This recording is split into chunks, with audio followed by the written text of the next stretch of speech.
Calmer. La recomposition de la gauche est-elle en train de se faire au détriment de sa frange la plus radicale? Le NPA et Lutte ouvrière, ces deux formations qui ont marqué de leur empreinte les campagnes présidentielles de ces 40 dernières années, pourraient, pour la première fois, ne pas avoir de candidat au premier tour. En cause, les nouvelles règles de parrainage, mais aussi la montée en puissance de Jean-Luc Mélenchon, qui absorbe une grande partie de leur électorat. Avant d'en parler avec mes invités, voyez ce reportage de Mounir Soussi. Ça va mon grand? Et toi, tu vas bien? Vous laissez pas, hein, faut pas se laisser faire là, hein?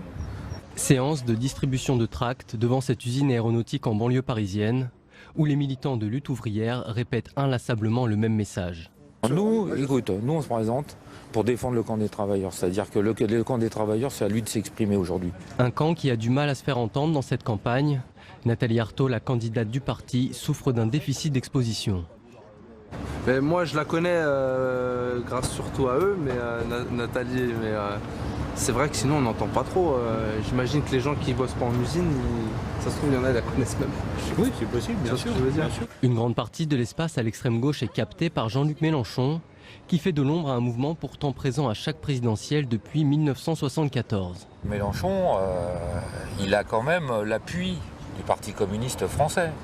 Donc c'est pas, même s'il les a plus ou moins forcés à prendre des positions.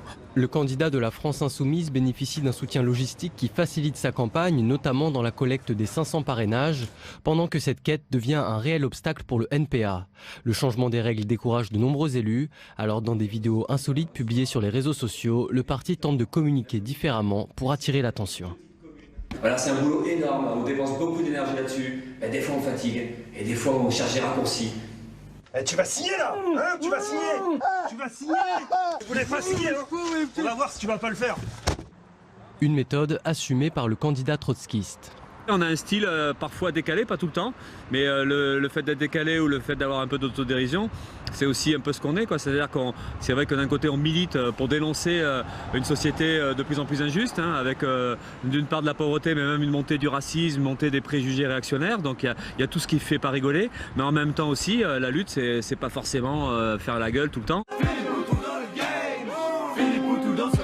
Les équipes internet jouent à fond la carte de l'humour, mais cette stratégie ne masque pas totalement l'angoisse d'être absent du prochain grand rendez-vous démocratique.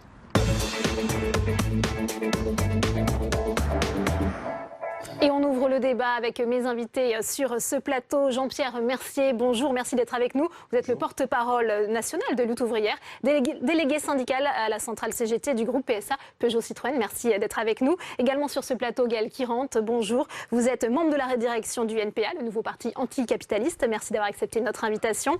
Henri Weber est également sur ce plateau. Bonsoir, ancien sénateur socialiste, ancien député européen. Vous êtes aujourd'hui directeur des études auprès du premier secrétaire du PS. Mais vous êtes aussi compagnon de route, il faut le rappeler, d'Alain Krivine, fondateur de la LCR. Non, ah ben, on va en parler. Et alors, également sur ce plateau, Jérôme Sainte-Marie, politologue, président de l'Institut Pollingvox. Peut-être première question avec vous, Gaël Quirante. On voit bien les difficultés pour les candidats, à la fois Nathalie Arthaud, mais aussi Philippe Poutou, d'obtenir les parrainages. Les inquiétudes sont réelles aujourd'hui. On dit que Philippe Poutou n'en est qu'à la moitié de ses parrainages. Bah oui, on en est à la moitié de ces parrainages, mais c'est surtout parce que y a une loi qui est complètement antidémocratique. Pourquoi est-ce qu'on est obligé de passer par des grands électeurs pour pouvoir se présenter au suffrage de la population, des travailleurs et de la jeunesse?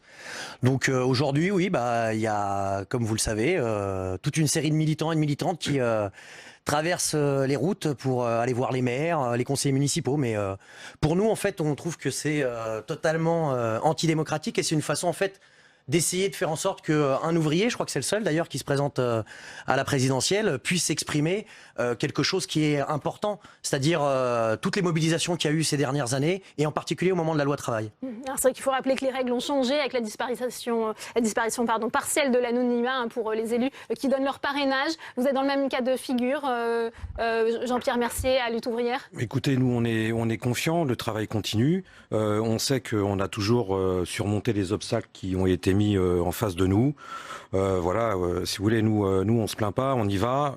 Moi je suis quand même très fier de mon organisation, de mon parti, où quand on décide de faire quelque chose, tous les militants sont derrière, à 300% derrière Nathalie.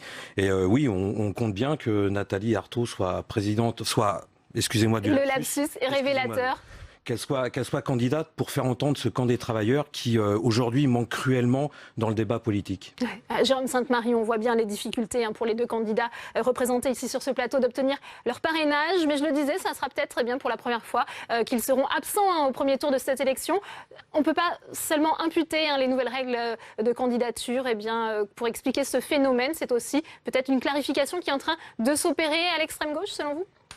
Oui, je suis obligé de parler un tout petit peu de sondage, parce que bon, quand ils sont bons, on en parle. Donc là, en l'occurrence, ils ne le sont pas tant que ça.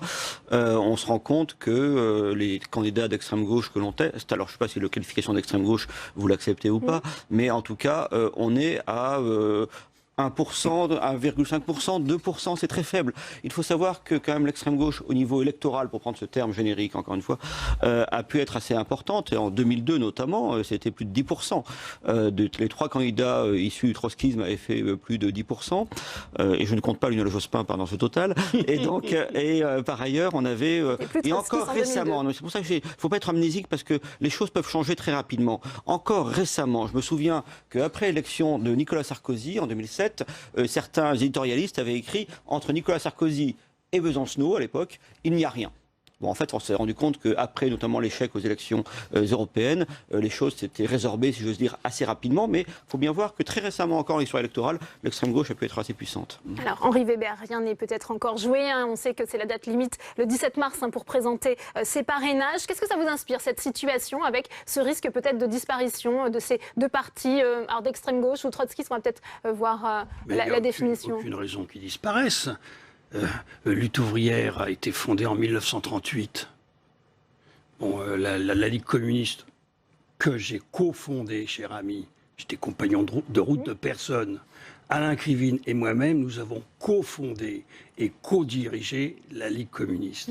On l'a fondée en 1969. Bon, bien, donc ça fait des décennies et des décennies. Il n'y a aucune raison que ça disparaisse.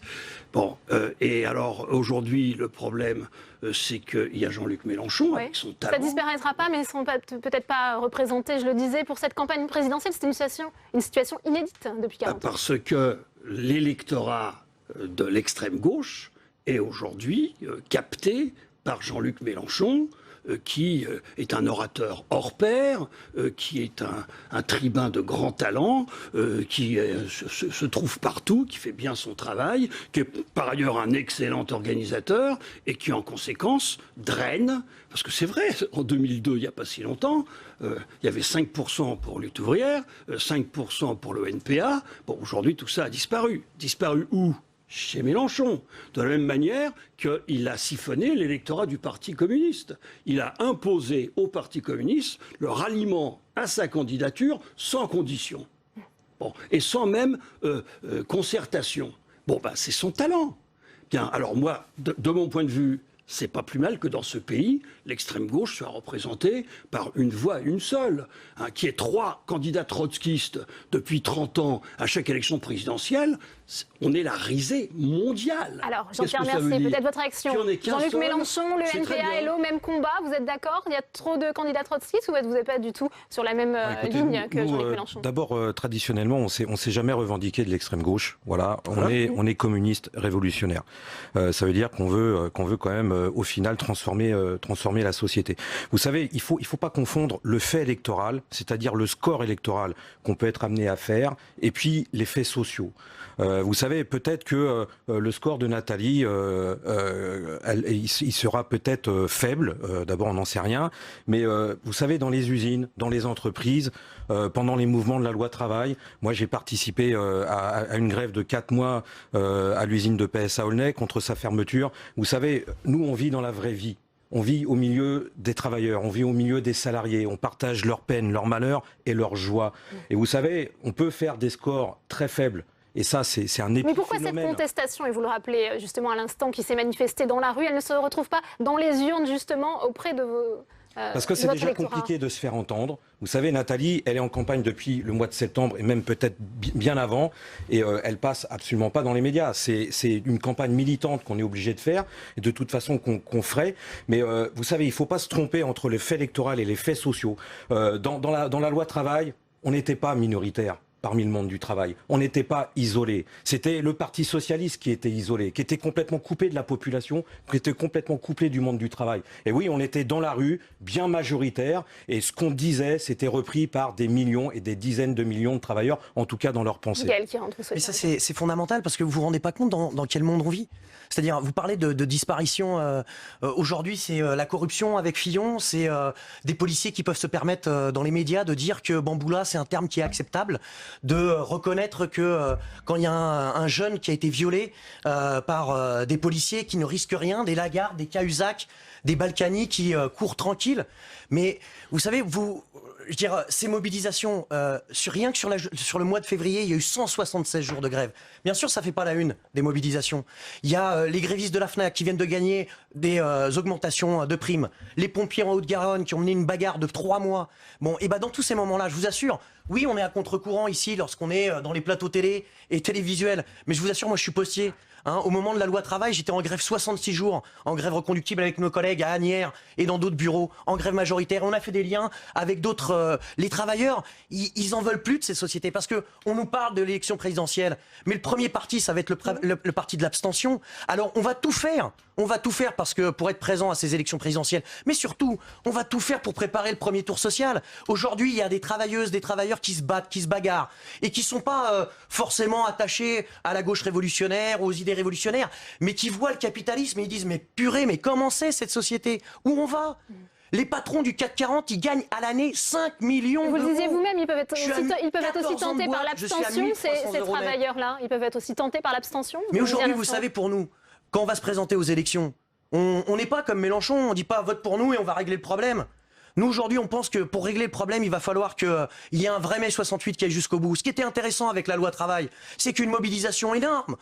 Quand est-ce qu'on s'est rendu compte que véritablement les choses elles pouvaient bouger? Eh ben quand les raffineries elles étaient bloquées. J'aime vous dire qu'à ce moment-là ça tremblait. Bon, eh ben oui, il faudrait aujourd'hui que toute cette jeunesse qui s'est mobilisée, celle qui s'est mobilisée samedi dernier à Bobigny, et qui a été réprimée, celle qui va encore se mobiliser samedi prochain en défense de Théo, tous ces travailleurs qui mènent des grèves isolées, invisibles parce que personne ne les met en lumière, justement mis à part l'extrême gauche. Je vous assure, moi là où je bosse, mes collègues, ils trouvent pas qu'on est isolé, ils trouvent pas qu'on est en disparition, ils trouvent qu'on est fondamentalement nécessaire. J'évoquais le risque de disparition, d'absence au premier tour. Voilà, mais vous savez, c'est un peu comme le showbiz, tout n'est pas les élections. Le monde réel, c'est le fait de pouvoir gagner, augmenter nos salaires. Jérôme Sainte-Marie.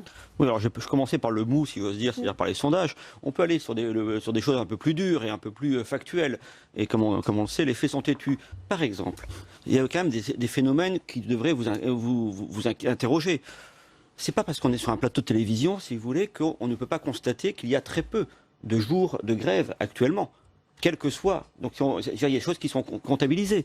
Il n'est pas normal, si vous voulez, d'un certain point de vue, y compris par rapport à votre discours, que ne se produise pas en France ce qui se produit dans d'autres pays européens. Là, il y a une vraie raison. Alors moi, j'ai personnellement une raison un peu historique que je vous propose.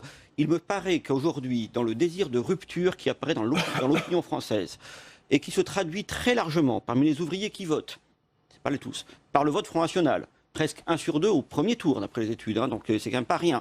Eh bien, le désir de rupture qui apparaît dans la société française, qui est bien réel compte tenu des souffrances sociales, ne va pas vers vous, y compris pour une raison historique, parce qu'il y a de fait une symbiose entre la gauche et donc le système, et ce que j'appellerais par facilité l'extrême gauche, dont M. Henri Weber est un peu l'illustration. Et chacun sait que M. Cambadélis est issu d'une autre obédience trotskiste, et ainsi de suite. Jean-Luc Mélenchon, c'est encore mieux, parce qu'il vient du trotskisme, il est passé par le gouvernement et il revient à la gauche de la gauche. Donc les Français le savent très bien, et ça n'a rien à voir avec la situation, par exemple, de l'Espagne, où effectivement Podemos se construit contre un système où là, c'est au contraire l'extrême droite qui fait le va-et-vient avec la droite. Donc là, il y a peut-être une hypothèse parmi d'autres, mais il y a peut-être, si vous voulez, un handicap historique qui fait qu'il est très difficile de croire que l'extrême gauche est réellement le vote de rupture absolue. Gaël Curante, et je vous donnerai la parole. Le handicap historique, c'est surtout que le capitalisme, il n'arrive même pas à résoudre sa crise. Bon. Et par exemple, sur les chiffres, ce qui est recensé par des organisations syndicales, début février,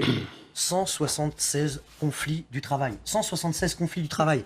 Bon, aujourd'hui, fondamentalement, quand vous dites on est en disparition, pour nous, qu'est-ce qui est, qu'est-ce qui est fondamental et qu'est-ce qui est important? Vous n'êtes pas le débouché politique de la crise. On n'est pas le débouché, mais rappelez-vous, novembre 2015, après les attentats, qui aurait pu imaginer état d'urgence? Qui aurait pu imaginer les 4 mois qu'on a vécu de mobilisation fondamentale. On nous disait un peu, on nous faisait une ressaucée du monde en 68, c'est-à-dire la France s'ennuie. Et vous avez vu qu'il y a eu des mobilisations, tout le monde était un peu sur le cul, se poser la question, mais comment c'est possible? Et voilà, nous, effectivement, on pense qu'aujourd'hui, c'est antidémocratique, la façon dont ces parrainages se font. Vous avez cité l'État espagnol, mais dans l'État espagnol, il suffit que des citoyens, la population, soutiennent une candidature et elle peut se présenter. Bon, là, on a un régime un peu censitaire. Mais pour nous, l'important n'est pas là, et on se plaint pas. Nous, ce qu'on dit aujourd'hui, c'est que vous vous rendez pas compte. Cette société, elle craquelle de tous bords. Les crises de corruption, ce qui se passe au niveau du Parti socialiste. On va aussi faire réagir Henri Weber pour que tout le monde je termine juste avec ça. s'exprimer. Tout ça, ça exprime une colère. Et cette colère, elle va exploser. Et à ce moment-là, il y aura bien besoin de militants comme nous. Oui, Henri Weber, on parlait de Jean-Luc Mélenchon et vous le disiez vous-même qui absorbe certainement une partie de l'électorat à la fois du NPA et de LO. Est-ce que aussi Marine Le Pen peut capter aussi ces voix selon vous? Évidemment, évidemment. Tu sais, moi, c'est ça qui m'époustoufle à chaque fois que j'entends ce type de discours, bon, qui est rigoureusement le même depuis 80 ans, mais rigoureusement. Le capitalisme est toujours en train de s'effondrer, ça craquelle de toutes parts, c'est insupportable, les gens sont furieux, ils sont prêts à déterrer les chassepots, mais il se trouve que quand il s'agit de voter, ils votent pas pour les révolutionnaires. Ah mais comment cela se fait? Ah mais c'est pas... Bon, alors donc, bon, aujourd'hui, ce discours, il ne convainc personne. C'est pour ça que vous faites 0 pot de balle en termes d'électorat. Il ne faut pas mépriser les salariés et la classe ouvrière. Si elle était d'accord avec vous, si elle adhérait à ce que vous dites, elle voterait pour vous. Il est arrivé qu'elle le fasse. Hein. Besancenot, à un moment donné, il a fait 5% des voix. Et Arlette Laguier, elle a fait 5% aujourd'hui. C'est un problème aussi de charisme des personnalités, aujourd'hui, vous Henri êtes Weber. tellement incapable d'expliquer ce que vous voulez que vous vous définissez négativement. Vous êtes le parti anticapitaliste. Anticapitaliste, bravo, mais pourquoi ? Qu'est-ce que vous proposez? Qu'est-ce que vous proposez? Alors, bien sûr, nous sommes pour l'économie de marché. L'économie de marché encadrée, mais bien sûr, et nous sommes nous sommes fiers des 25 conquêtes sociales majeures qui ont été mais toutes les conquêtes sociales, elles ont été obtenues par la lutte des travailleurs. Qui ont été actées au cours des 5 dernières années. les occupations. On va donner la parole à Jean-Pierre Mercier, si vous voulez bien. À commencer par les droits rechargeables à l'assurance chômage, oui, par le compte personnel formation, par le compte pénibilité. J'en ai 25 comme ça. Henri Weber, si vous voulez bien. Et les salariés votent pour nous et votent pour le Parti socialiste. Bien sûr. On donne la parole à Henri Weber, s'il vous plaît. On donne la parole à Jean-Pierre Mercier, qu'on n'a pas beaucoup entendu. Jean-Pierre Mercier, s'il vous plaît. Pas tous en même temps. Jean-Pierre Mercier. Vous faites pas de réforme. Gaël qui rentre. On donne la parole à Jean-Pierre Mercier. Allez-y, Jean-Pierre Mercier. Monsieur le sénateur, là, vous décrivez...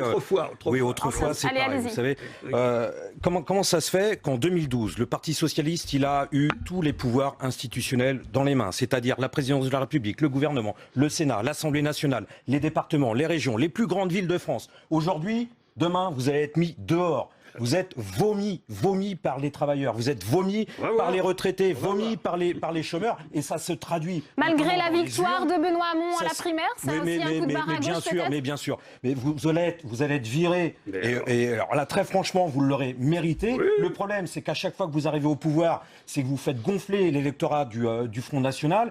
Valls a été le meilleur support, le meilleur soutien de Marine Le Pen. Alors vous savez, juste pour vous répondre, ça peut changer très vite.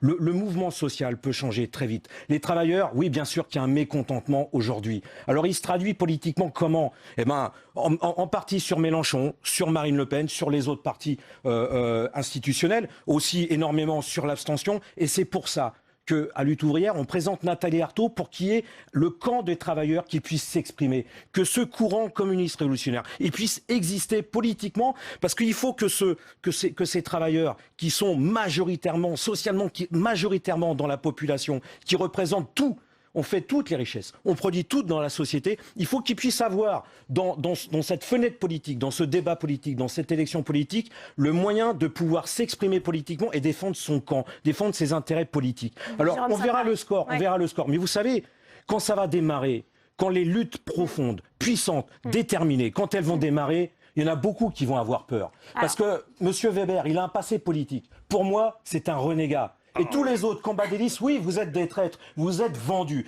Et moi, je suis très fier d'appartenir à Lutte ouvrière où il y a Arlette Laguillet, Nathalie Arthaud, qui n'ont jamais trahi leurs idées et cette qui sont jamais vendus. recomposition qu'on a vue à gauche, eh bien, elle est de fait inéluctable aussi, justement, sur la partie plus radicale. Je vais développer, moi je reste encore une fois uniquement sur l'aspect politique. Et ça me paraît légitime dans la mesure où on est là pour parler par rapport aux candidatures à la présidentielle. Donc on est en train de parler du vote et de la traduction électorale. Après que les luttes sociales aient leur propre dynamique et soient largement imprévisibles, ça j'en suis convaincu pour y avoir participé. Mais donc le problème n'est pas là. Là on parle uniquement au niveau politique. Si vous présentez, c'est pour avoir des voix, vous jouez à un jeu électoraliste. Pour défendre des idées, très différemment. Et par ailleurs, je me permettrai de faire une différence assez profonde, si vous voulez, entre vos deux organisations là-dessus. Moi je pense qu'effectivement la LCR puis le NPA sont emportés en réalité par la crise de la gauche dont par ailleurs ils se réjouissent. C'est-à-dire qu'effectivement je crois que pour un esprit normal, si vous voulez, un parti qui s'est proclamé 100% à gauche et de fait, et qui partage d'ailleurs, encore une fois, je vais parler de ces échanges même humains qui sont ici incarnés, eh bien il y a effectivement une continuité qui s'instaure dans l'esprit public sur des gens qui se disent 100% à gauche. Et la gauche, et la crise fondamentale de la gauche actuellement, à mon avis, vous entraîne, d'autant plus que vous êtes davantage sur des sujets sociétaux qui, là aussi, ne correspondent pas du tout à l'esprit du public. Je serais tout à fait différent, une analyse très différente par rapport à la lutte ouvrière, qui, étant restée justement beaucoup plus sur le champ strictement social, est beaucoup moins, à mon avis, compromise dans ce qui arrive, que vous vivez ou non, à l'ensemble de la gauche, et la désaffection populaire par rapport à la gauche, qui est quand même très nette. Et je pense qu'effectivement, dans les crises qui peuvent arriver, je pense que la lutte ouvrière aura un rôle plus important que celui que son rôle, comment dirais-je, son apparence politique. Inversement, pour le NPA, moi je serais extrêmement inquiet. Non mais, enfin, je veux dire, tout le respect qu'on doit à votre analyse, enfin, notre organisation, elle a toujours mis l'accent sur la question du monde du travail. Bon, et c'est bien pour ça qu'en 2002, c'était un postier qui était candidat, et que là, c'est quand même dans l'échiquier, je veux dire, voilà, Philippe, c'est un ouvrier de l'automobile. Mais fondamentalement, parce que, je veux dire, Jean-Pierre, il a raison de s'énerver. C'est-à-dire qu'à un moment donné, enfin, on est là, tranquille. On dit, c'est le même problème que d'habitude. Mais vous vous rendez pas compte, quand même, de tout ce qui sort, là ? De tout ce qui sort, de cette caste politique qui est conspuée par tout le monde. Alors, aujourd'hui, il n'y a pas une majorité de gens derrière nous pour dire il faut voter pour Lutte ouvrière ou pour le NPA. Mais je peux vous assurer que les mobilisations telles qu'il y a eu sur la loi travail et qui étaient calculées et prévues par personne. Bon, ce qu'on a vu là sur les mobilisations, ce qu'il y a en ce moment dans les quartiers populaire. Bon, c'est une remise en cause des piliers de cette société. Vous parlez de réforme, mais de quelle réforme ? Ce sont aussi des mouvements finalement de mobilisation qui échappent aussi aux organisations politiques de faire des cadeaux au patronat depuis que vous avez gouverné 20 ans, 30 ans, la gauche du MEDEF PS, la droite du MEDEF au niveau des Républicains aujourd'hui, la seule chose que ça fait, c'est faire grossir l'extrémisme. Mais vous vous rendez pas compte qu'il y a une colère, et cette colère, elle est latente. Et lorsqu'elle explose, parce que nous, on est dans des boîtes, on est dans des quartiers, on est dans des lieux d'études, et ben cette colère-là, à un moment donné, et ben bien évidemment, on sera à côté de ces gens-là. Et franchement, parce que c'est nous, et parce que ces gens-là, on vit la même vie. Je le disais tout à l'heure, 14 ans de boîte, je suis à 1300 € net. Bon, c'est pas possible. Vous vivez dans un autre monde. Henri Weber. Non. C'est pas attentatoire. La loi de travail, c'était pas attentatoire. Le fait que les gens se mobilisent contre la loi de travail et son nom, c'est pas attentatoire. Henri Weber, allez-y. Faut être sérieux quand même. Henri Weber. Nous avons aujourd'hui un problème majeur pour l'ensemble de la gauche. C'est que vous allez être viré. Ça, mon vieux, ça ne sera pas la première fois. Le Parti socialiste, cette année, fête son 112e anniversaire. Hein, et vos amis trotskistes, qui étaient mes amis trotskistes, ils disaient la même chose pour Léon Blum, le renégat Blum. Hein, vous êtes passé de l'autre côté. Feu, oui. Blum déjà. Bon, et aujourd'hui, tout le monde chante la gloire de Blum et des conquêtes de l'époque. Mais je l'assume complètement. C'est pourquoi vous défendez les riches et les patrons. Évidemment, nous défendons l'économie de marché, car nous savons que le type d'économie que vous souhaitez, on sait où ça mène, ça a été expérimenté. Alors maintenant, voilà le niveau. Tu t'étonnes que personne vote pour toi. Est-ce que tu te rends compte le niveau ? Moi, je vais continuer à m'embrouiller. Tu me dis renégat, tu me dis la mangeoire, et tu me dis on va te... On avance si vous voulez bien, Weber. Alors, cher ami, notre problème, c'est la fragmentation de la gauche, la division. Il y a Mélenchon, il y a Hamon, il y a Macron dans son genre de beauté qui essaye de faire du centre-gauche. Bon, bien, si on additionne les intentions de vote pour ces trois-là, La gauche n'est pas minoritaire. Dire que la gauche a disparu, dire qu'elle est sous-claquante, c'est simplement pas tout à fait exact. Vous irez dire à ceux qui travaillent le dimanche que Macron il est de gauche. Oui, et ben alors, moi je le dis, moi je le dis. Ça ne veut pas dire qu'il y a des gens de droite. Dimanche sûrement. Ça ne veut pas dire qu'il y a des gens de droite. Travailler le dimanche. Les gens qui votent, qui travaillent le dimanche, le font avec l'accord de leur syndicat, le vote de leurs salariés, et ils sont payés 2 à 3 fois. Et ils sont donc contents. Ne vous imaginez pas. Jean-Pierre, merci. Vous êtes tellement éloigné de ce que disent les gens. On essaie de faire tourner la parole. Donc, notre problème, c'est celui-là. Si nous sommes capables, et ça va être très difficile, parce qu'aujourd'hui, il y a des stratégies qui font l'impasse sur 2017 et qui jouent déjà 2022. Mais si nous étions capables de nous entendre sur un candidat pour la gauche, eh bien, on pourrait tout à fait gagner cette élection. Tout à fait. Au terme de ce débat, Jean-Pierre Mercier, si on devait conclure peut-être en un mot, est-ce que vous vous sentez victime de cette recomposition, justement, de la gauche, de cette offre électorale à gauche ? Non, nous, on est victime de rien du tout. Vous savez, on défend des idées qui sont précises, qui sont claires. C'est pas les élections qui peuvent changer la vie des travailleurs. Ce sont par leur lutte sociale profonde, déterminée, qu'on fera changer les choses, qui feront changer les choses. Et c'est évident qu'il faut que les illusions dans cette gauche qui a trahi, mais qui a retrahi des dizaines de fois, il faut qu'elles tombent, ces illusions. Il faut que les travailleurs se saisissent, en tout cas pour Lutte ouvrière, de voter pour Nathalie Arthaud, pour faire entendre ce camp des travailleurs qui politiquement a du mal à se faire entendre. Mais justement, c'est pour ça qu'on se présente. Il n'y aurait jamais la possibilité d'une candidature unique entre le NPA et Lutte ouvrière ? Pourquoi une candidature unique ? Il faudrait qu'alors que Philippe il s'efface derrière Nathalie, ou que Nathalie s'efface derrière Philippe. Au contraire, il y a deux options. Il y a deux options qui peuvent, mais qui sont parallèles. On défend pas exactement les mêmes idées, mais en tout cas, on se retrouve dans les manifestations, on se retrouve du même côté de la barricade. Et ça, c'est le plus important. Alors, Gaël qui rentre, ensuite donnerai la parole. Non, mais je veux dire, l'élément fondamental, on peut jouer les éléments de division. On a des spécificités les uns les autres. Ce qui est clair, en tous les cas, c'est que sur le terrain de nos boîtes, je peux vous assurer que pendant la loi travail, il n'y avait pas de désaccord sur la façon dont il fallait se battre. Et on n'était pas beaucoup à parler de grève générale à ce moment-là. On n'était pas beaucoup à dire que ce qui a été obtenu pour l'ensemble des travailleuses et des travailleurs, l'ensemble de la jeunesse, c'était pas dans les programmes électoraux. Ça a été imposé par les travailleurs, par l'occupation, par la grève générale. Alors ça peut sembler désuet. J'avais ramené un cadeau à Henri Weber, puisqu'il avait écrit sur mai 68 une répétition générale, parce que nous, en fait, chez nous, il y a quand même des copains comme Alain Krivine qui, ça leur a pas passé avec le H, parce qu'ils se sont rendus compte qu'il faut continuer à se battre. Et il y a plein de gens qui pensent qu'il faut continuer à se battre. Et on sera là toujours pour le dire qu'il faut continuer à se battre. Pas qu'à la télé, sur le terrain. Le message est passé. Jérôme Sainte-Marie, rapidement. Oui, juste un mot quand même pour dire que la division de la gauche ne tient pas aux caprices de tel ou tel individu ou tel appareil. On sait très bien que le niveau de détestation réciproque, présent peut-être sur ce plateau, mais existe dans l'électorat. C'est-à-dire que, à mon avis, l'étape prochaine, c'est plus la division, la détestation réciproque. Il y a des gens qui, notamment à cause de la loi travail, se sont confrontés directement les uns aux autres et qui se reconfronteront probablement sur des sujets peut-être comme sur l'Europe, etc. Au point que la vraie question est de savoir, et de ce point de vue-là, peut-être que le NPA vous rend service au Parti socialiste, si le terme de gauche a encore la moindre signification possible. Et si effectivement les groupes qui sont là-dedans, qui sont plus de 36% de l'électorat, ont encore quelque chose de commun. À mon avis, c'est à peu près terminé. Eh bien, merci beaucoup, Jérôme Sainte-Marie. Merci Henri Weber. Merci Gaël qui rentre. Et merci Jean-Pierre Mercier. Il est 17h33, toujours en direct sur Public Sénat. Tout de suite, le rappel des titres.